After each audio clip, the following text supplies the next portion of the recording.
1 a 9. E conheceu Adão a Eva, sua mulher, e a concebeu. E ela concebeu. E teve Caim, e disse: alcancei do Senhor um varão. Teve mais a seu irmão Abel. Abel foi pastor de ovelhas, e Caim foi lavrador da terra. E aconteceu, ao cabo de dias, que Caim trouxe do fruto da terra uma oferta ao Senhor. E Abel também trouxe dos primogênitos das suas ovelhas e da sua gordura. E atentou o Senhor para Abel e para a sua oferta. Mas para Caim e para a sua oferta não atentou. E irou-se Caim fortemente, e descaiu-lhe o seu semblante. O Senhor disse a Caim: por que tiraste? E por que descaiu o teu semblante? Se bem fizeres, não haverá aceitação para ti. E se não fizeres bem, o pecado chega à porta.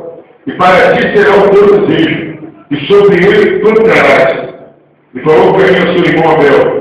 E sucedeu que, estando eles no campo, se levantou Caim contra o seu irmão Abel e o matou. E disse o Senhor a Caim: onde está teu irmão? E ele disse: não sei, sou eu guardador do teu irmão? Versículo 10. E disse Deus: que fizeste a voz do sangue do teu irmão? Clama a mim desde a terra. Versículo 11. E agora maldito és tu desde a terra que abriu a sua boca para receber da tua mão o sangue do teu irmão. Amém. Queridos, é uma sequência do capítulo 4 da história que está acontecendo da criação do mundo, do início do mundo. Em que sentido, queridos? O fato que aconteceu aqui não era uma novidade, não era um fato isolado. Nós podemos dizer que isso, e aqui vai começar a mostrar o que acontece no dia de hoje. Às vezes nós nos assustamos com os noticiários da televisão: o pai fez isso, o avô fez aquilo, o filho fez isso, violência, coisas trágicas. Mas, queridos, é uma ordem natural. Após o pecado, inicia-se uma sequência de problemas irreparáveis. Aqui nós justificamos Caim como homicida, nós condenamos inúmeras coisas, mas tudo isso começou onde? Na desobediência de Adão e Eva. Foi lá que começou. Foi lá que começou essa sequência que nós vamos ver daqui a pouco, que não tem mais fim. Caim começa a história dessa forma. Era um agricultor, um lavrador. Vivia de produzir na terra, esforço humano, suor, aquele trabalho desgastante.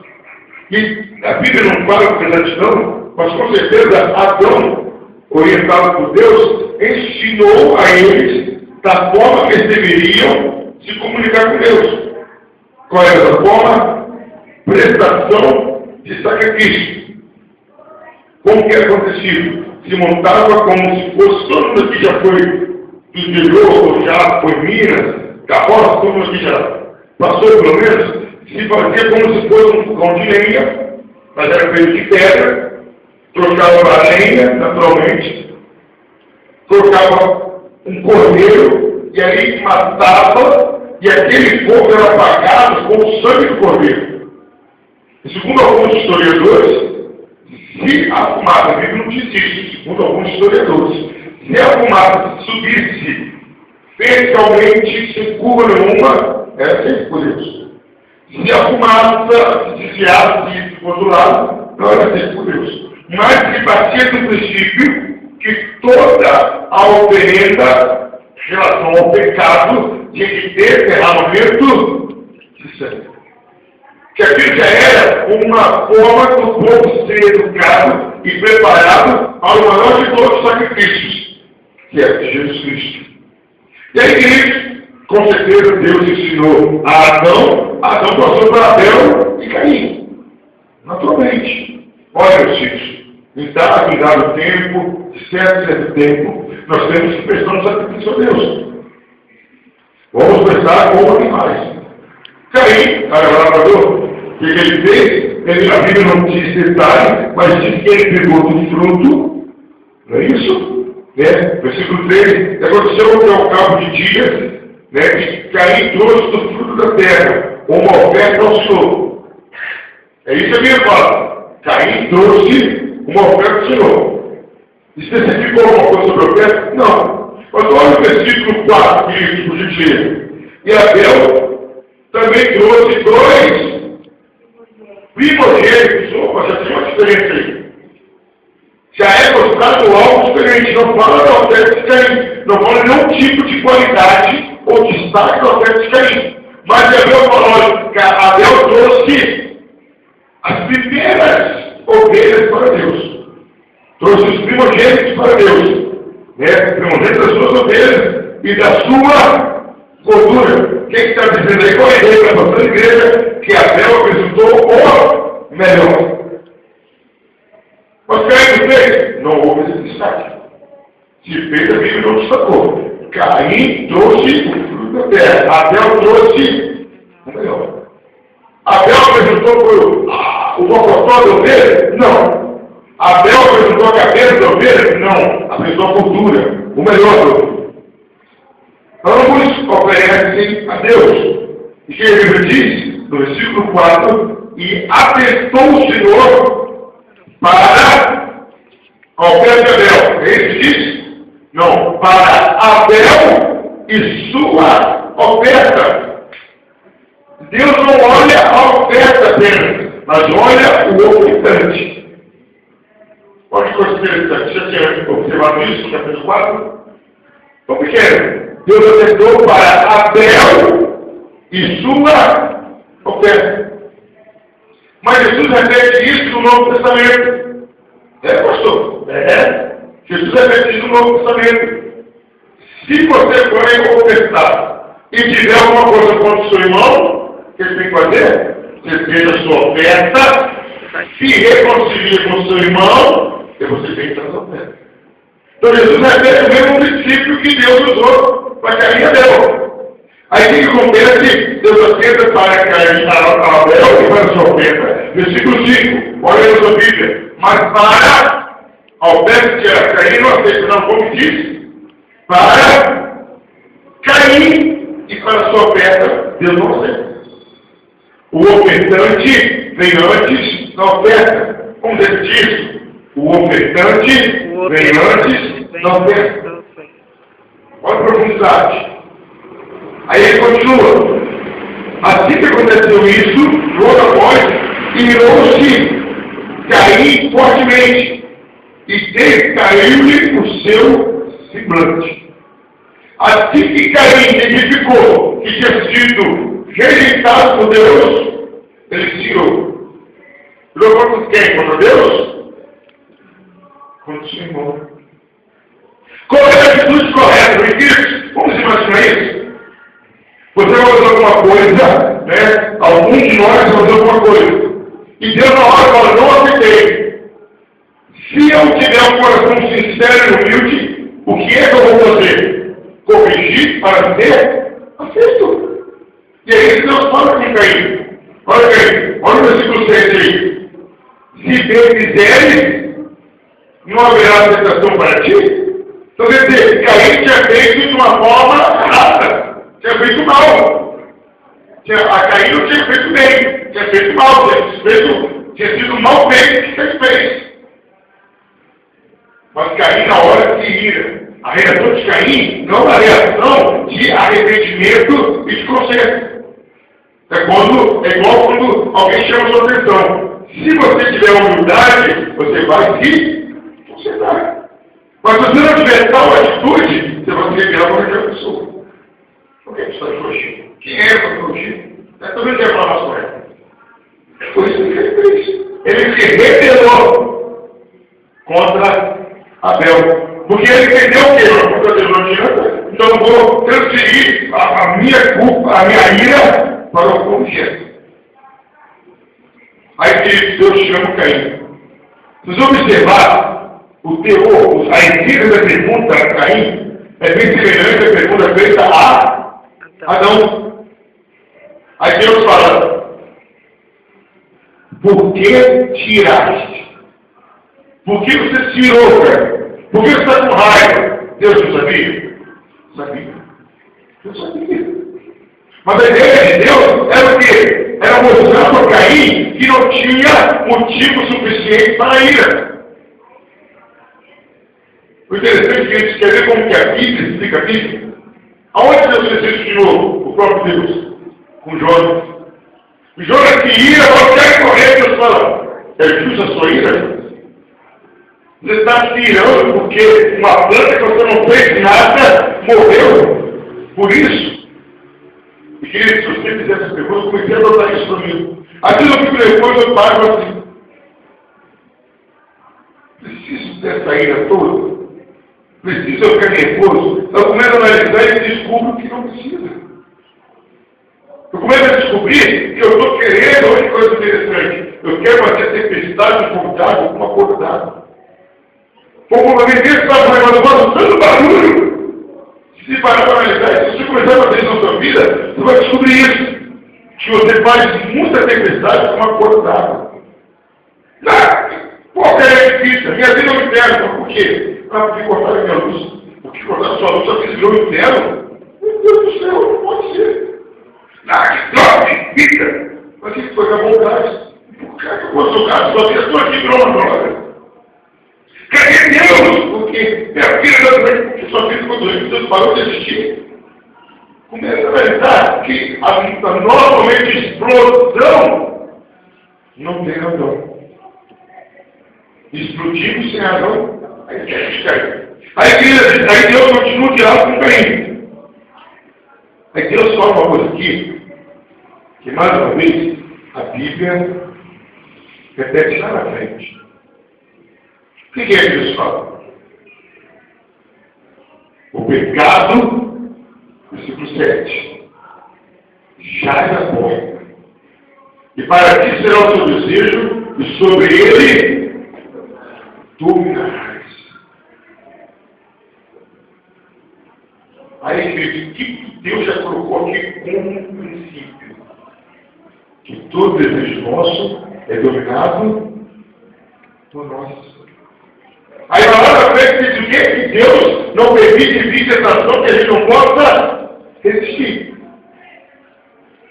Não tem tentação que a gente não possa resistir. Então Deus vai poder cair. Por mais que você esteja irado, chateado, você consegue dominar os seus desejos. Porque o seu desejo vai vir contra você, contra o que é bom. A gente já começou a mostrar para a gente que a gente pode resistir sim. Não só pode, como nós devemos resistir. Nós devemos resistir. É isso que Deus está falando. Mas aí, queridos, tem duas palavrinhas, vocês já usei aqui trocadilhos de palavras, que a gente faz muito isso. Lá na segunda carta de Paulo a Timóteo, capítulo 2, versículo 22, Paulo fala a Timóteo o seguinte: foge das paixões da mocidade. E Tiago fala o seguinte: resistiu ao diabo e ele fugirá de vós. Mas o que a gente faz, a gente inverte Elton de obreiro. Sabe como a gente faz isso? A gente tenta resistir a carne e fugir do diabo. Mas é o contrário, a gente tem que resistir o diabo e fugir da carne. Aí fala, não, nesse pecado eu posso. Eu fui ex-alcoólatra, mas eu posso ficar perto de alguém de perto que eu não vou receber um copo. A verdade é essa. A Bíblia fala, resiste o diabo, ele foge. E foge da carne. Porque a carne derruba, o diabo não. A gente inverte. A gente foge do diabo e tenta resistir a carne. Inverte tudo. E Deus fala com Caim, você vai errar se você quiser. Porque, na verdade, ninguém pega de repente. Ninguém. Sou pessoa, pequei, não existe isso. Todo pecado é um processo. Todo mundo peca plenamente consciente. Pode estar fracamente para resistir. Mas é um processo. E Deus vai cair você. Quer você. Então, naquela que avisar Caim chama Abel, no versículo 8, e fala, vamos ali no campo comigo. Abel não se sente intimado. A Bíblia diz que Caim vai contra o seu irmão, Abel, e o mata. Consequência do pecado de Adão. Consequência do pecado de Adão. Caim mata Abel. E assim que Caim mata Abel, quem aparece? Deus. E Deus pergunta do mesmo jeito que perguntou para Adão. Adão, quem te falou que você estava nu? Comeste o fruto como ele não era para comer? Aí Deus pergunta para Caim, agora no versículo 9. E disse o Senhor a Caim, onde está teu irmão Abel? E Caim, já viu que toda pessoa que tem pecado é oculta? Já viu? O cara que está no meio é oculto. Aí Caim, loucamente, ele responde assim para Deus. E disse Caim, não sei, sou eu o tutor ou o guardador do meu irmão? É louco. Mas a pessoa que está no erro, pode observar, né? A essa já tem filha adulta, né? Mariana, a Ilza já tem, João. Quando o filho está no erro, cegamente, debaixo da cabeça, não, ele cria o tupete, até chute. Eu acho que é por isso que antigamente nossos pais não perdiam tempo. Era uma palavra intacta. Você sabia que era meio desobediente, então não tinha muito. O diabo era ele. Palavra intacta. Hoje Jesus quer dialogar. E Abel fez isso. Deus quer chegar e matar Caim uma vez. Já que você matou, vai morrer. Não, Caim. Cadê o irmão? A ideia de Deus é que Caim falasse: eu, por uma ignorância, por uma ira, por uma inveja, matei meu irmão. Eu falo, não sei se meu irmão não sou quase outro dele. Aí Deus ainda existe. Que ideia, cara? O que você fez, cara? Que burrada você fez? Agora, após o sangue do teu irmão, clama a mim desde a terra. Caim, o sangue que Abel está clamando a mim. Aí sabe onde isso se repete? Que Bíblia gostosa, linda. Sabe onde isso se repete? Lá em Apocalipse. Quando o anjo vem com uma taça, com as orações dos justos. E se abre o altar, e debaixo do altar, onde Deus estava, se levanta a voz dos justos, clamando por justiça, o sangue dos justos, que foram mortos por causa da perseguição que acontece até hoje, clamavam a Deus. É isso que acontece aqui. Olha a ligação linda de gente com o Apocalipse. O sangue de Abel clama a mim, cara. O que você fez? Aí no versículo 11 fala, agora maldito és tu desde a terra, que abriu a sua boca para receber da tua mão o sangue do teu irmão. Até a noite que entrou amaldiçoada por causa de Adão, por causa do pecado. Agora era amaldiçoada com o primeiro homicídio. O que nós podemos tirar aqui mais uma vez, queridos? Que os seus pecados, o meu pecado, o que eu peço, antes de afetar diretamente a mim, afeta os que estão na minha mão. Na minha mão. Até Jesus Cristo, que mudou tudo isso, muito inocente pagou pelo pecado dele. A terra foi maldita por causa de Adão. A terra foi maldita por causa de Caim. Aí na hora Caim pensa o quê? Agora eu vou morrer. Agora eu vou morrer. Aí o versículo 2 diz, quando lavares a terra, não estará mais a sua força. Fugitivo e errante será na terra. Aí Jesus começa a falar o quê? O que Deus fala com Adão? Você vai trabalhar para o seu sol comer, não é isso? Agora Caim piorou a situação. Deus fala para Caim, olha, você vai trabalhar a testa, mas não vai ter o resultado que deveria ter. Olha só o problema. Olha o problema que Caim falou para ele. Antes, Adão ia trabalhar e ia receber proporcionalmente. Plantava muito e ia receber muito. Caim agora não. Caim agora ia trabalhar muito e ia receber pouco. Mas aí, queridos, o que nos assusta? Olha o versículo 13. Então disse Caim ao Senhor, é maior a minha bondade que a que possa ser perdoada. Eis que hoje me lanço na face da terra, e a tua face, e da tua face me esconderei. Serei fugitivo e errante na terra. Será que todo aquele que me achar, me matará. Eu não achei. E o que eu estudei, também a pessoa não achou. Em algum momento aí, Caim mostrou arrependimento. Matei Abel, Senhor, me desculpa. Ele estava preocupado com ele. E quem é Deus vai ser controlado. E olha a dureza de coração de Caim. Ele não ficou triste hora nenhuma porque ele tinha matado Abel. Ele estava preocupado com ele. Você vê pessoas que estão no pecado se preocupar com a pessoa ali? Não preocupa. Ele se torna um egocêntrico. O que é isso? Uma pessoa que coloca o eu no centro. Isso é um egocêntrico. E aí, querido, Deus fala, não, velho.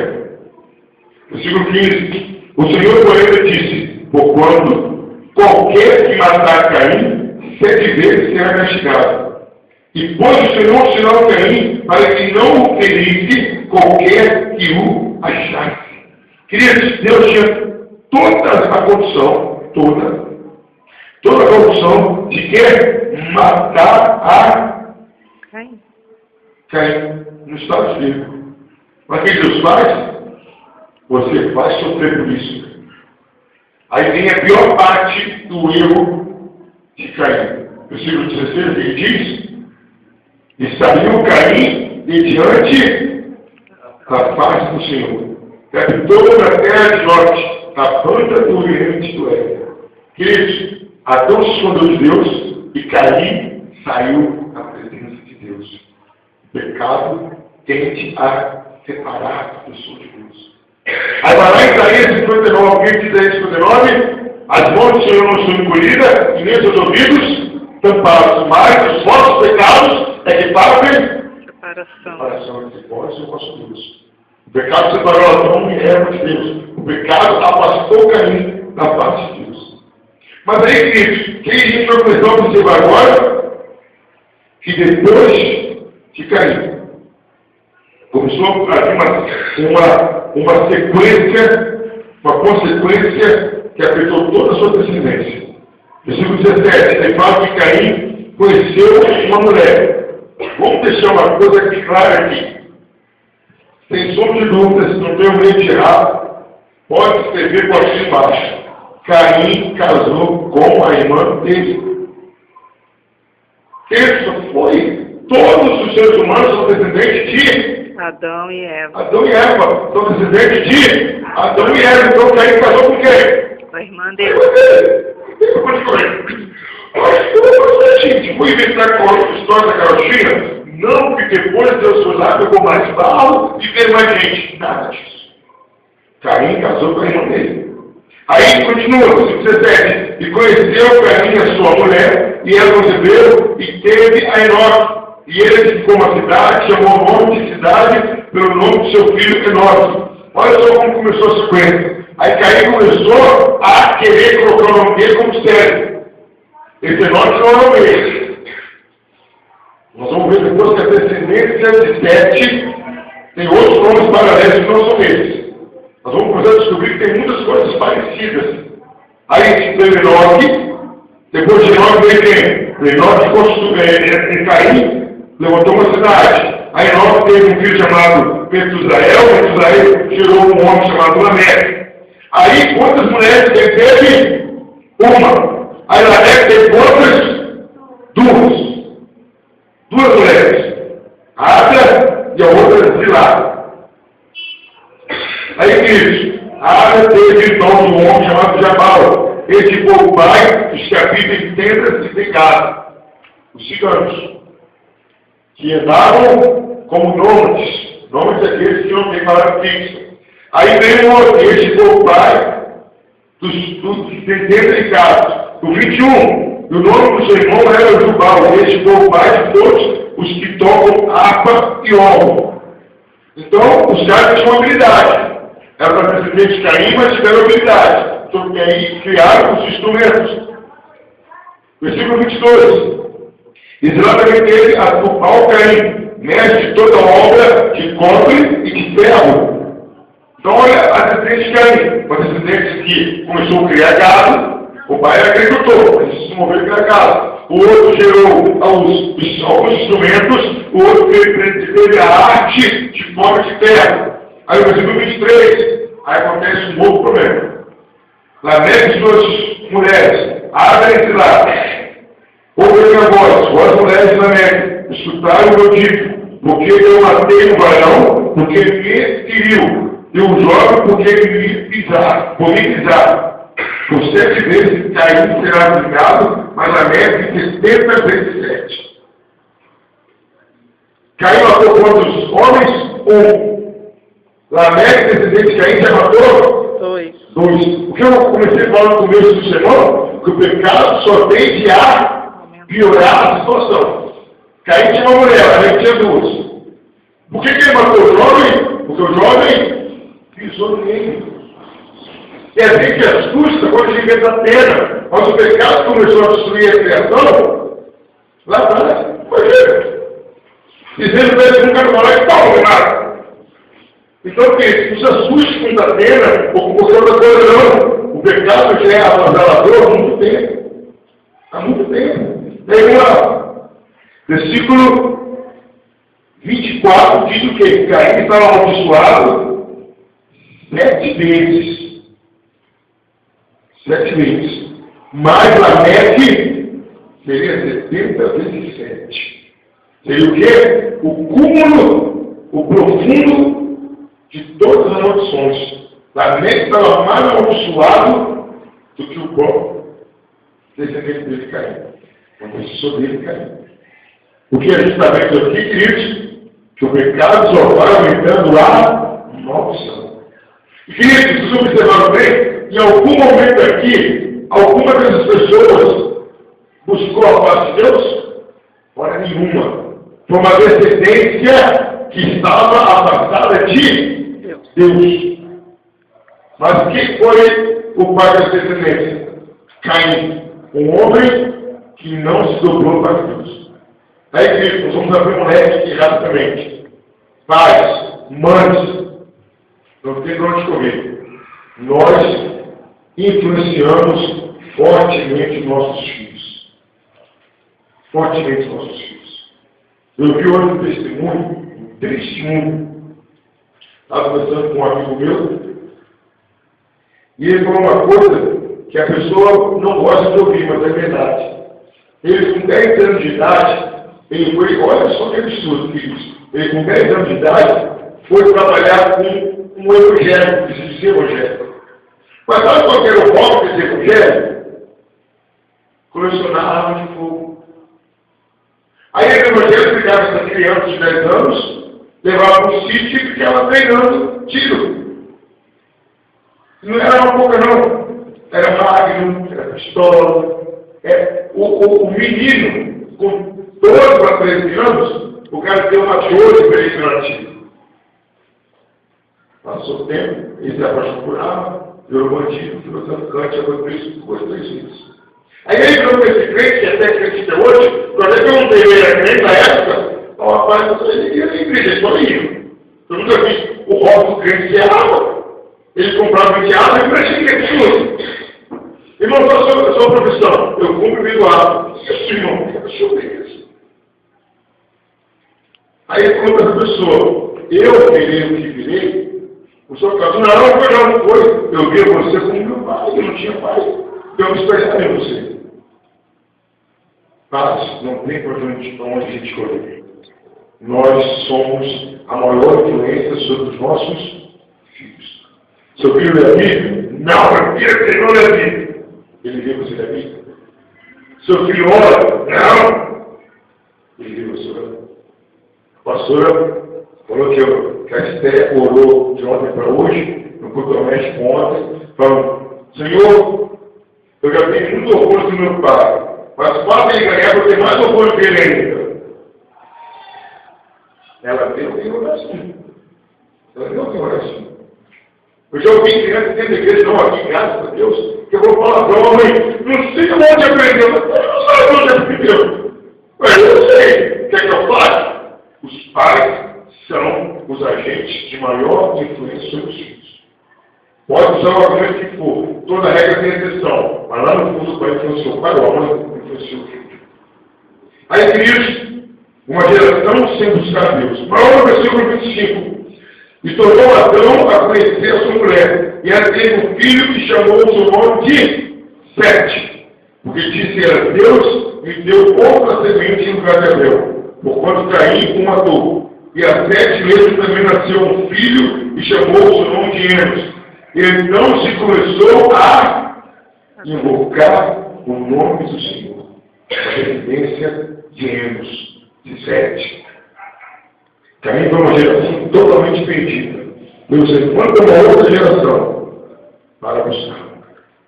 Mas, queridos, depois desse análise rápida do capítulo 4, eu quero tirar algumas lições práticas para nossas vidas.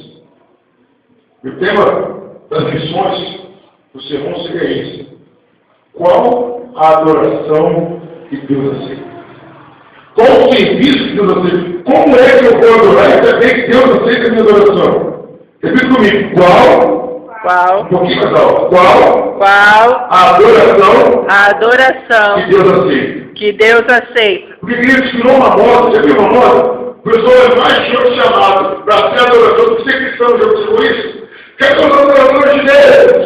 Cadê os levitas de Deus? Cadê os cristãos? Cadê os convertidos? Mas aí, nessa noite, Deus, até comentei com algumas pessoas que Deus ministrou isso no meu coração tarde. Qual é a adoração que agrada a Deus? Primeiro ponto que nós podemos ser baseado na oferta de Caim a Deus e a Deus de Caim. A primeira adoração que agrada a Deus.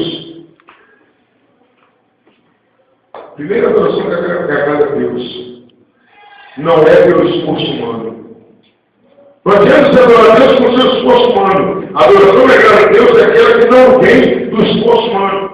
Nossa, eu me identifiquei muito, eu me esforcei muito. Perdeu. A adoração não pode ser baseada em esforço. Mas eu não posso falar: nossa, eu estou pagando um preço para minha vida altar. O preço pago foi pago por Jesus na cruz. Não tem mais preço para a gente pagar. Não tem mais preço, amém, igreja? Amém. O preço pago foi por Jesus. Qual é a adoração que agrada a Deus? É aquela que não vem de esforço humano. Olha, nós ensaiamos muito. Olha, eu me preparei muito. Olha, eu gostei muito. Olha, eu. Na verdade, quem você vai adorar? Eu ou sou você? Sou eu. Porque eu estou adorando, eu estou falando: eu preciso. Querendo dizer o que eu quero justificar. Olha, se o culto for bom, porque eu fiz isso. Se não for bom, porque eu fiz isso. A glória deixou de ser de Deus, passou a ser minha. A adoração que agrada a Deus é aquela que não vem do esforço humano. Primeira coisa, queridos. A segunda coisa que nós podemos observar, queridos: a adoração que agrada a Deus é aquela, primeira coisa, que o adorador agrada a Deus. A adoração que agrada a Deus é aquela que primeiro o adorador agrada a Deus. Queridos, eu posso cantar muito bem, eu posso pregar muito bem, eu posso fazer qualquer coisa muito bem. Quando eu quero que a gente entenda, queridos, que a manifestação do poder, o amor de Deus se manifesta pela carência do povo, não por causa da minha vida. Pastor, por isso eu quero dizer com isso: Deus pode me usar, mesmo eu estando sem condição, porque às vezes o povo está precisando.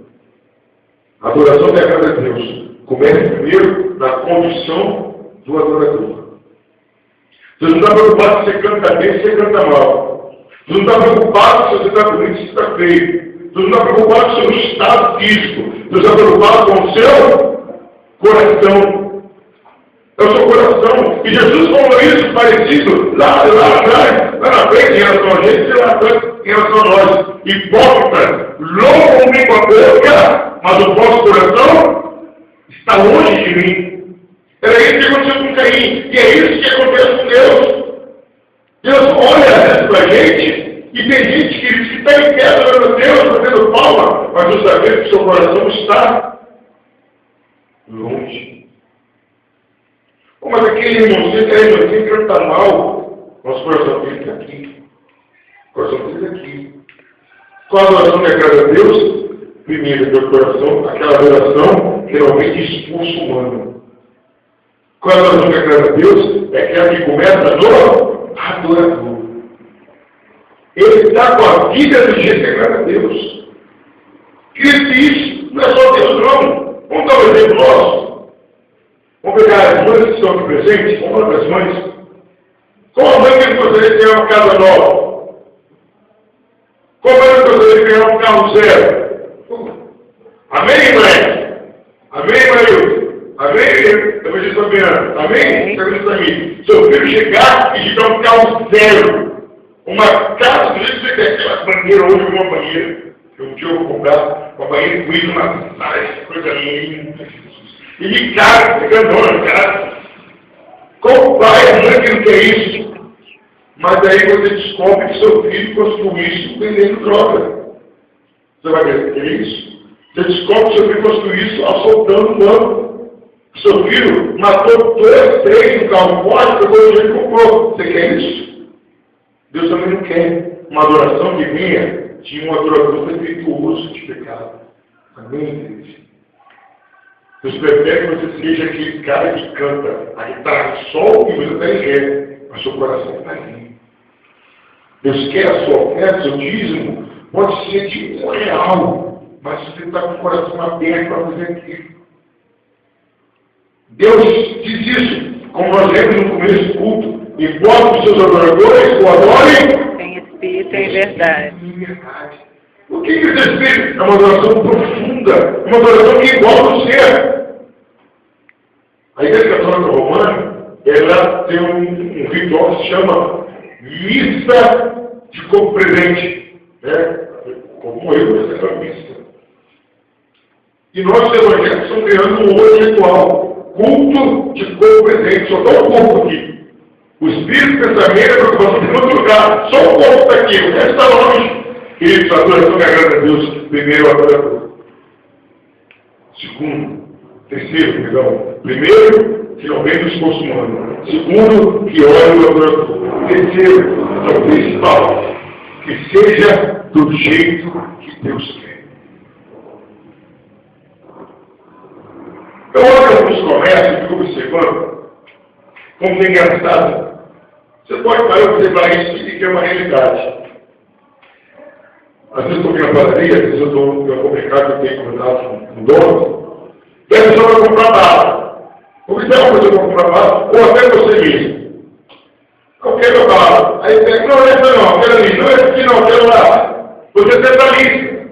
E a bala custa 10 centavos, 5 centavos, 5 centavos. Eu quero chiclete. Ah não, eu quero esse aqui não, eu quero aquele ali. Não quero esse não. Você escolhe.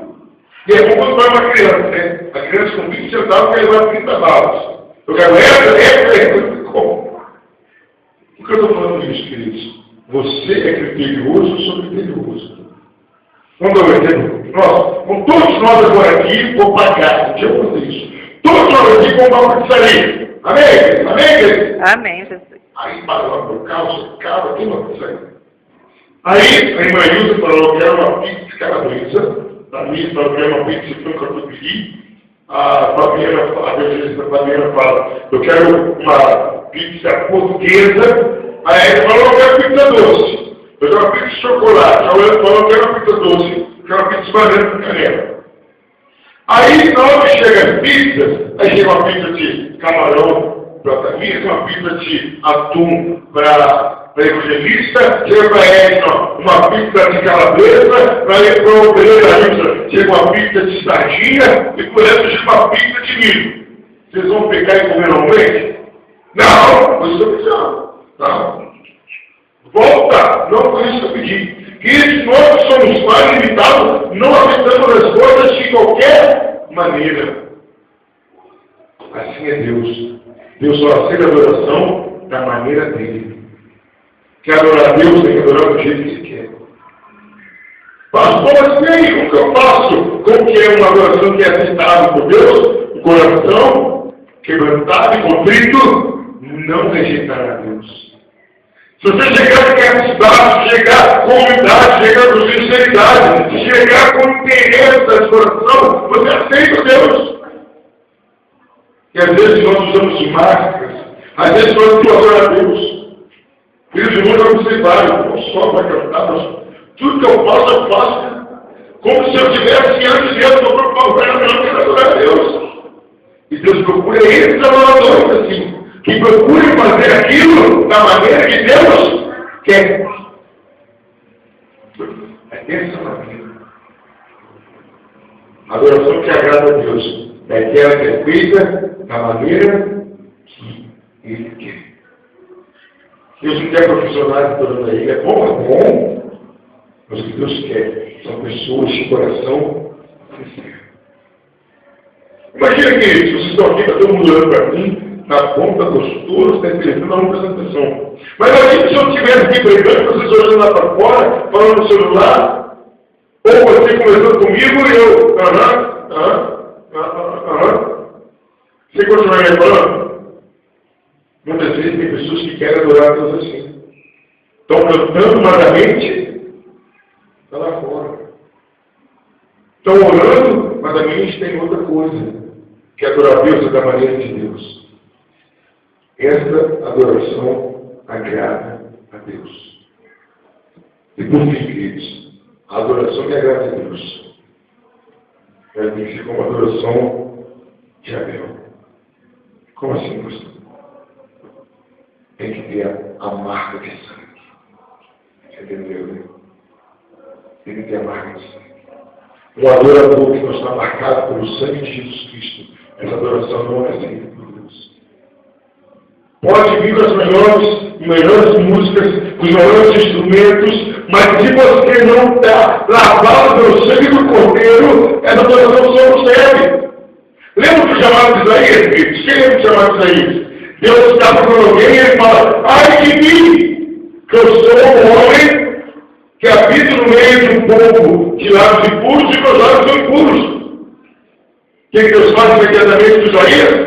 Pega uma pedra lá do altar, toca nos lábios de Isaías e fala, os seus pecados vão tirar dos seus lábios. O que Deus está falando ali? Para servir a Deus, para adorar a Deus, tem que ser lavado e purificado. Hoje não é mais uma pedra do altar. Hoje não é mais um ritual. Hoje é pelo sangue de Jesus Cristo. Deus busca adoradores, Deus busca servos, busca. Mas tem que ser servos lavados e remidos. Certa vez meu pai contou para mim que meu pai foi um herói. Meu pai veio de Goiás para cá com 18 anos. Naquela época eu falava que meu pai só sabia desenhar o nome. Já ouviu essa expressão? A pronto só sabe desenhar o nome, mas nem escrever, desenhar. Meu pai veio para cá assim, só sabia escrever o nome. E meu pai trabalhou tudo quanto é jeito. E um dos serviços do meu pai, corajosamente que ele teve, que eu acho que não teria essa coragem, ele trabalhou de limpar o hospital.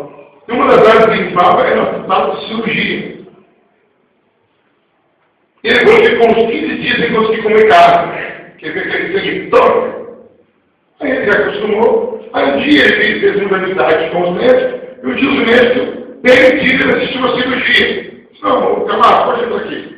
Entra aqui e assiste. Depois do limpamento, depois colocou a roupa no meio todo, mas ele não fez todo aquele processo de limpeza, de higienização. E eles estão observando a cirurgia, e o médico fez sinal para a enfermeira, para auxiliar dele. E a enfermeira não estava entendendo. O médico começou a ficar nervoso assim do sinal com a máscara na boca, e a enfermeira não estava entendendo, e meu pai entendeu. Meu pai entendeu o que era, ele correu lá, meteu a mão, e o médico disse assim. Aí já começou, mas o que foi? Não, você contaminou o negócio, não estava com a mão esterilizada. Você não podia pegar. Você não vai ter outro, não podia, não pode tomar nada. Queridos, é assim com Deus. Deus precisa de instrumentos. Mas o instrumento tem que estar puro. O instrumento tem que estar puro. Se os instrumentos não estiverem puros, Deus não pode usar. Assim é um adorador. Se o adorador não tiver passado pelo sangue do Cordeiro, ele não pode ser adorador de Deus. Ele não pode adorar a Deus. Porque Deus só aceita a adoração daqueles que foram comprados e lavados pelo sangue do Cordeiro. Amém, igreja? Amém. Então, como que eu posso adorar a Deus? Que adoração que Deus aceita? É aquela que não vem do meu esforço. É aquela que não vai me glorificar. É aquela que vai glorificar a Deus. É a adoração que Deus aceita. Que adoração que Deus aceita? É quando Ele conhece o adorador. Não adianta eu adorar a Deus aqui, lá na minha casa, que é diferente. Não tinha eu com a direção, já conversou sobre isso. Fulana, o que você é na igreja tem que ser na sua casa. Como você adora Deus aqui, na sua casa você não adora Deus? Você louva Deus aqui com hinos lindos, na sua casa não ouvindo foi isso, não pode, é errado. Por isso que muitas vezes tem pessoas que cantam divinamente bem, e você não sente nada, irmão. Mas eu estou frio, não. Eu faço isso daqui que não tem condição de passar nada para você. Terceiro, adoração que agrada a Deus. É aquela que é feita da maneira que Deus quer. Caim ofereceu fruto do Senhor, não quero fruto, eu quero animal. Eu só quero te ouvir e falar, Deus, um animal aí, Deus. É uma ovelha boa aí, Deus. Eu tenho que adorar a Deus com derramamento de sangue. E muitas vezes tem pessoas que querem adorar a Deus da maneira dele. Eu acho que assim não é do jeito que você acha. A igreja não é feita de achismo. A igreja é feita de obediência. E por fim, o adorador, a adoração que agrada a Deus, é aquela pessoa que tem marca de sangue. Não mais de Cordeiro, mas de Jesus Cristo. Amém, igreja? Amém. Que Deus possa estar nos abençoando. E se Deus quiser que sim, semana que vem nós estaremos lendo e pregando no capítulo 5, a genealogia de Sete. Aí nós vamos descobrir o homem mais velho do mundo e outras coisas mais. O primeiro homem que não morreu, não pensou a morte. E aí nós vamos ver como que a vida, cada dia que passa, é mais bonita. Amém, igreja? Amém. Vamos colocar de pé, queridos, vamos terminar o nosso culto.